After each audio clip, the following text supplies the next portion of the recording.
আমি গাহৰি ফাৰ্ম এখন আৰম্ভ কৰিলোঁ।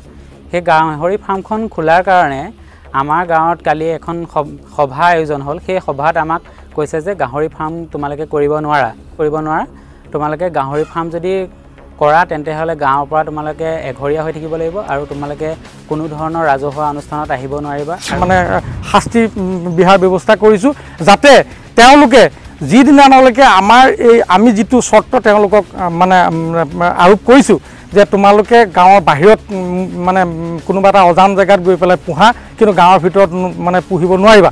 সেই কথাটো যোনদিনাখনলৈকে তেওঁলোকে মান্তি নহয়, সেইদিনাখনলৈকে তেওঁলোকক আমি সম্পূৰ্ণ গাঁৱৰ পৰা মানে তেওঁলোক দুজনকে, তেওঁলোকৰ কোনো মাক বাপেকক নহয়, তেওঁলোক দুজনৰ সেই অভব্য আচৰণৰ কাৰণে আমি তেওঁলোক দুজনক গাঁৱৰ পৰা একাষৰীয়া কৰিছোঁ। আৰু তোমালোকে কোনো এজন গাঁৱৰ সদস্যক মাত বোল কৰিব নোৱাৰিবা। যদিহে তোমালোকে মনে মনে তোমালোকৰ লগত কোনো গাঁৱৰ সদস্যই মিতিয়ালি কৰিবলৈ যায়, তেওঁলোকে 25,000 টকাকৈ দিব লাগিব। সম্পূৰ্ণ মিছা কথা। আমাৰ প্ৰস্তাৱ আপোনালোকে যদি আজি আমাৰ লিপিবদ্ধ আছে প্ৰস্তাৱ, আপোনালোকে যদি প্ৰস্তাৱ চাব বিচাৰে আমি সম্পূৰ্ণভাৱে দেখুৱাবলৈ আপোনালোকক প্ৰস্তুত। কাৰণ মই মুখেৰে মিছা কথা ক'ব পাৰোঁ, কিন্তু আমাৰ যিখন কপি আছে সেই সিদ্ধান্তটো আপোনালোকে চালে নিশ্চয় গম পাব। নপুমা গাঁৱত ঘৰ এখন ৰাইজৰ মিটিং হৈ গ'ল নামঘৰৰ মুখত। নামঘৰখনত গাহৰি ফাৰ্মৰ বিষয়ে মিটিং হোৱাৰ লগতে খোলা দিয়া নহ'ব বুলি কৈ আমাক এঘৰীয়া কৰি দিয়া হ'ল। কাগজ আমি পুহিম, গতিকে সেইটো এটা গাঁওখনত এটা সাংঘাতিক এটা পৰিৱেশ সৃষ্টি কৰিব, যিটো মানে হয়তো আমি যেনেধৰণৰ পৰিৱেশত জীয়াই আছোঁ সেইটো এটা বেলেগ এটা পৰিৱেশ হৈ যাব। গতিকে আমি ভাবিছিলোঁ তোমাক মানে শাস্তি বিহাৰ ব্যৱস্থা কৰিছোঁ যাতে তেওঁলোকে যিদিনালৈকে আমাৰ এই আমি যিটো চৰ্ত তেওঁলোকক মানে আৰোপ কৰিছোঁ যে তোমালোকে গাঁৱৰ বাহিৰত মানে কোনোবা এটা অজান জেগাত গৈ পেলাই পোহা, কিন্তু গাঁৱৰ ভিতৰত মানে পুহিব নোৱাৰিবা, সেই কথাটো যোনদিনাখনলৈকে তেওঁলোকে মান্তি নহয়, সেইদিনাখনলৈকে তেওঁলোকক আমি সম্পূৰ্ণ গাঁৱৰ পৰা মানে গাঁৱৰ পৰা একাষৰীয়া কৰিছোঁ। বহু বছৰে ধৰি বাহিৰত আছিলোঁগৈ, পুনে মুম্বাইত। বাহিৰত দেখিছেই যিহেতু অসমৰ নিবনুৱা, অসমৰ কাম নাই কাৰণে বহুত ল'ৰা গৈ বহিৰাজ্যত থাকিবলগীয়া হৈছে। বহিৰাজ্যত শুনা পাইছে হয়তো বহুত ল'ৰা তাত মৃত্যুমুখতো পৰিবলগীয়া হৈছে। যি নেকি কিছুমান দুখীয়া মাক বাপেকে ডেড বডিটো নিজৰ পিতেকৰ আনিবও নোৱাৰা হয়, তাতে জ্বলাই দিবলগীয়া হয়।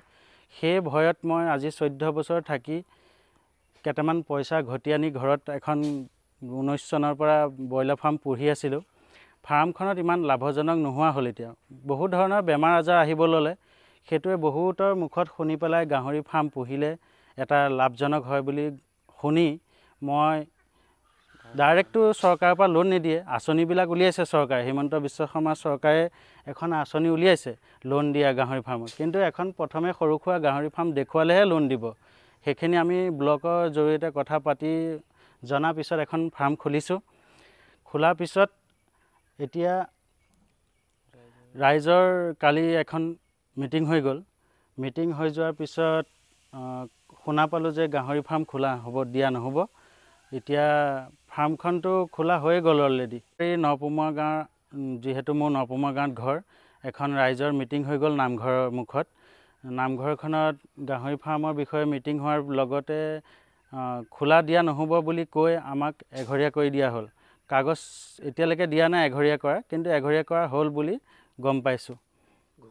ঘোষণা কৰিছে আৰু আমাৰ পানী ঘাট মানে বন্ধ কৰিছে। আৰু পানী খালে কোনোবাই যদি আমাৰ ঘৰত দেখেও কাৰোবাক 25,000 দণ্ডনীয় শুনিছোঁ, তেনেকৈ শুনা পাইছোঁ। নিবনুৱা যুৱক এতিয়া কামটো কৰি খাব লাগিবই। এতিয়া ইয়াৰ এটা উপায় দিব লাগে ৰাইজেও দিব লাগে, যাতে চৰকাৰে আঁচনি খুলিছে, চৰকাৰলৈও খবৰটো যাতে পায় ইয়াৰ বিষয়ে কি কৰিব পাৰি।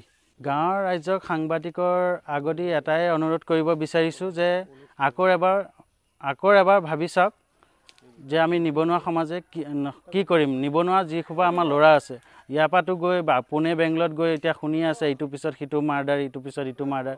কিছুমানে হয়তো ডেড বডি আনিবও পৰা নাই। দুখীয়া মাক বাপেকে ইয়াতে অন্তৰত দুখ লৈ থাকিবলগীয়া হয় ন। সেইটো কাৰণে আকৌ অনুৰোধ কৰিছোঁ ৰাইজক কিবা এটা উপায় দিয়ক। ফাৰ্মখন এইটো নহয় যে আমি ঘৰতে এৰি দিয়া ফাৰ্ম নহয়, বৈজ্ঞানিক পদ্ধতিৰে আমি ফাৰ্ম খুলিছোঁ। গাহৰিটো ইয়াত বান্ধোনতে থাকিব, বান্ধোনতে দানা দি ডাঙৰ হোৱাৰ পিছতহে বিক্ৰী কৰা যাব। সেইটো আচলতে অপৰাধ হ'ব নালাগে। ব্যৱসায় ভিত্তিত এইটো অপৰাধ হ'ব নালাগে বুলি ভাবা নাই। আমি কাম কৰি খাবই নোৱাৰোঁ, চলিম কেনেকৈ? এইটো লাভজনক ব্যৱসায় বুলি খুলিছোঁ আৰু মোৰ মতে এইটো ব্যৱসায়ত ইমান এটা প্ৰব্লেম হ'ব নালাগে। বৈজ্ঞানিক বিষয় প্ৰব্লেম হোৱাহেঁতেন হিমন্ত বিশ্ব শৰ্মা চৰকাৰে লোনৰ ব্যৱস্থাটো নুলিয়ালে হয়। ধন্যবাদ। আপোনালোক আহি আমাৰ প্ৰতিক্ৰিয়া জানিব বিচৰাৰ কাৰণে আমি নিশ্চয় সুখী হৈছোঁ। প্ৰথম কথাটো হৈছে আমি তেওঁলোকক গাহৰি পুহিবৰ কাৰণে কোনো ধৰণৰ অবজেকশ্যন আমি ধৰা নাই। আমি আমাৰ ফালৰ পৰা আমাৰ ৰাজহুৱাকৈ আমি এটা কথাহে কোৱা হৈছিলে যে তোমালোকে জেগাটো স্থানান্তৰিত কৰিব লাগে। কাৰণ আমি যদি আজি আমাৰ গাঁওখনত গাহৰি পুহিবৰ কাৰণে যদি আমি মানে অনুমতি প্ৰদান কৰোঁ, কাইলৈ হয়তো আমাৰ গাঁৱত থকা 50 ঘৰ মানুহৰ মানে প্ৰতি ঘৰ মানুহে হয়তো গাহৰি পুহিবলৈ সিদ্ধান্ত ল'ব পাৰে। গতিকে সেইটো লাভজনক যেতিয়া ব্যৱসায়, গতিকে সকলোৱে হয়তো মানে নিজৰ মানে মত পোষণ কৰিব পাৰে যে এইটো আমি পুহিম। গতিকে সেইটোৱে এটা গাঁওখনত এটা সাংঘাতিক এটা পৰিৱেশ সৃষ্টি কৰিব, যিটো মানে হয়তো আমি যেনেধৰণৰ পৰিৱেশত জীয়াই আছোঁ সেইটো এটা বেলেগ এটা পৰিৱেশ হৈ যাব। গতিকে আমি ভাবিছিলোঁ তোমালোকে জীৱিকাটো তোমালোকৰ সেইটো ব্যক্তিগত কথা, তোমালোকে পোহা, কিন্তু তোমালোকে এই জেগাত নিজৰ গাঁৱৰ ভিতৰত নুপুহি পেলাই কোনোবা এটা মানে এটা মানে নিজন পৰিৱেশত গৈ পেলাই সেইটো পোহা। কিন্তু আমাৰ কথা তেওঁলোকৰ ভাতৃদ্বয়ে কোনো ধৰণৰ মানে আমাৰ পৰামৰ্শ শুনিবলৈ নিবিচাৰিলে। ইয়াত অভব্য আচৰণ কৰি পেলাই গাঁৱৰ জ্যেষ্ঠসকলক, গাঁৱৰ কনিষ্ঠসকলক তেওঁলোকে অৱমাননা কৰি পেলাই ইয়াৰ পৰা তেওঁলোকে আমাৰ নামঘৰৰ মানে পৰা তেওঁলোক গুচি গ'ল। এতিয়া গুচি যোৱাৰ পিছত আমাৰ ৰাইজৰ ফালৰ পৰা কিছু সিদ্ধান্ত ল'বলগীয়া হৈছে যে তেওঁলোকে যেতিয়া এখন ৰাইজক অপমান কৰিছে, গতিকে অপমান কৰাৰ কাৰণে আমি সামান্যতম মানে শাস্তি এটা বিহাৰ আমি ব্যৱস্থা কৰিছোঁ। এতিয়া কেনেধৰণৰ শাস্তি দিছে?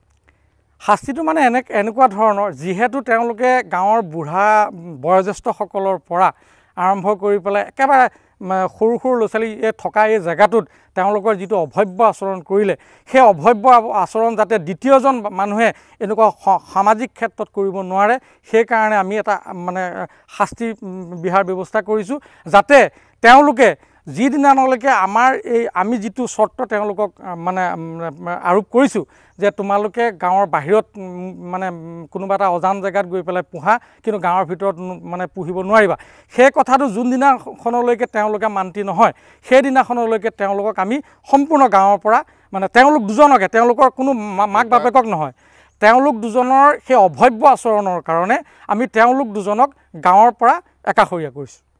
এতিয়া মানে তেওঁলোকে অভব্য আচৰণ কৰাৰ কাৰণে সিদ্ধান্ত ল'লে নে গাহৰি পোহা? নহয়, গাহৰি পোহাৰ কাৰণে নহয়। গাহৰি পুহিবলৈ আমি পাৰ্মিশ্যন দিছোঁ, তোমালোকে গাহৰি পোহা, গাঁৱৰ ভিতৰত নহয়, কোনোবা বেলেগ জেগাত পোহা, তাত আমাৰ ৰাইজৰ কোনো আক্ষেপ নাই। কিন্তু কালি কৰা অভব্য আচৰণৰ কাৰণে আমি তেওঁলোকক সেই সিদ্ধান্তটো ল'বলৈ আমি বাধ্য হৈছোঁ। তেওঁলোকে কৈছে আপোনালোকৰ গাঁৱৰ তেওঁলোকৰ লগত কোনোবাই মাত ভুল কৰিলেও আপোনালোকে 25,000 টকা আপোনালোকে কিবা তেনেকুৱা। এইটো মিছা কথা, সম্পূৰ্ণ মিছা কথা। আমাৰ প্ৰস্তাৱ আছে নহয়, আমাৰ প্ৰস্তাৱ আপোনালোকে যদি আজি আমাৰ লিপিবদ্ধ আছে প্ৰস্তাৱ, আপোনালোকে যদি প্ৰস্তাৱ চাব বিচাৰে আমি সম্পূৰ্ণভাৱে দেখুৱাবলৈ আপোনালোকক প্ৰস্তুত। কাৰণ মই মুখেৰে মিছা কথা ক'ব পাৰোঁ, কিন্তু আমাৰ যিখন কপি আছে সেই সিদ্ধান্তটো আপোনালোকে চালে নিশ্চয় গম পাব।